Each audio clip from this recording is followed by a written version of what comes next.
The cameras were rolling. Protesters gathered outside. Politicians demanded apologies for the conquest. And standing in the middle of the storm was Isabel Diaz Ayuso. Her visit to Mexico reignited a controversy that has burned for centuries: the legacy of Hernan Cortés and the fall of the Mexica Empire. During speeches and public appearances, Ayuso defended the shared history between Spain and Latin America, rejecting the idea that Spain should apologize for the conquest. Her comments immediately exploded across media and social networks. Supporters praised her for defending Hispanic heritage. Critics accused her of glorifying colonization and ignoring centuries of violence and oppression. Ayuso argued that the arrival of Spain was not simply a story of destruction, but also the beginning of a shared civilization, language, religion, and culture that today connects hundreds of millions across the Spanish-speaking world. But in Mexico, the wounds of history remain powerful. For many, Cortés represents conquest, disease, forced conversion, and the collapse of Tenochtitlan. Murals, history books, and political movements have long portrayed him as the man who destroyed an empire. Yet others point to a more uncomfortable truth.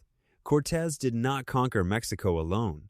Tens of thousands of indigenous allies, especially from Tlaxcala, fought beside him against the Mexica. Rival tribes saw the Spanish as an opportunity to overthrow a powerful empire they feared and hated. Ayuso leaned into that argument, challenging simplified narratives about good and evil. She defended the idea of mestizaje, the mixing of Spanish and indigenous cultures, as the foundation of modern Latin America. The backlash was immediate. Mexican politicians, activists, and historians accused her of minimizing colonial atrocities.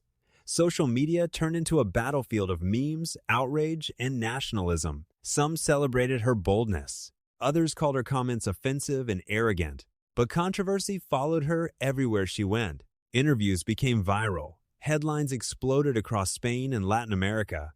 Every statement about Cortés reopened a debate that never truly ended.